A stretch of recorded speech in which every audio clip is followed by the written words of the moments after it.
Hi guys, আসসালামু আলাইকুম। আজকের ভিডিওটি হলো সরকারকে উদ্দেশ্য করে বলা।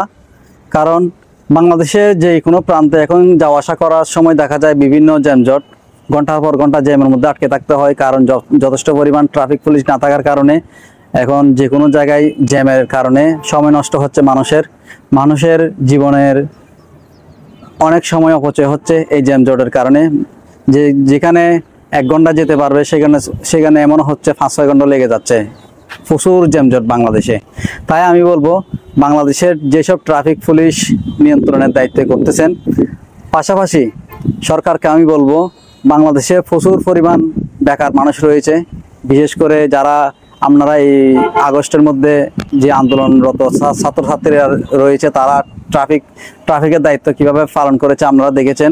সো আমি বলবো সরকারকে উদ্দেশ্য করে, চাইলে এইসব স্টুডেন্ট থেকে প্রতিটা মোড়ে প্রতিটা রাস্তার মোড়ে কিছু স্টুডেন্টকে যদি কর্মক্ষেত্র তৈরি করে দেন, এতে করে স্টুডেন্টের জন্য সুবিধা হবে। সে পাশাপাশি পড়ালেখার পাশাপাশি একটা জব করতে পারলো, আবার একটা অভিজ্ঞতা অর্জন হলো পড়ালেখার পাশাপাশি। বাংলাদেশে এই সিস্টেমটা নাই, কিন্তু বহির্বিশ্বে এই সিস্টেমটা রয়েছে। পড়ালেখার পাশাপাশি একটা ছোটোখাটো জব করার সুযোগ রয়েছে।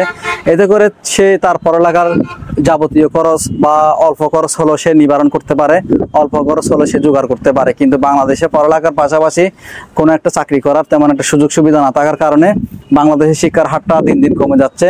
সুতরাং আমি বলবো সরকারকে ট্রাফিক পুলিশের দায়িত্ব কিছুটা স্টুডেন্টদের হাতে দিয়ে দেন, অর্থাৎ তাদেরকে সীমিত পরিসরে বেতন দিবেন। হয়তো সেটা ট্রাফিক পুলিশের আন্ডারে হোক বা থানার আন্ডারে হোক, তাদেরকে কিছু কর্মসংস্থানের ব্যবস্থা করে দিলে দেশের যে বিশৃঙ্খলা দেখা যাচ্ছে, যে রাস্তাঘাটে এই জ্যামটা অতি দ্রুত সেরে যাবে। আরেকটা বিষয় লক্ষ্য করার বিষয়, বাংলাদেশের বিভিন্ন দেশের বাইরে দেখা যায় এই ট্রাফিক সিগন্যাল লাইটগুলা খুব উন্নত মানের, বা এমনও অনেক রাস্তা রয়েছে বিদেশে যেখানে সিসি ক্যামেরার মাধ্যমে নিয়ন্ত্রণ করা হয়। কিন্তু বাংলাদেশে এখনও ওই পরিমাণ আপডেট হতে পারে নাই, বা ট্রাফিক সিগন্যাল পর্যন্ত লাইটগুলা পর্যন্ত নষ্ট, যার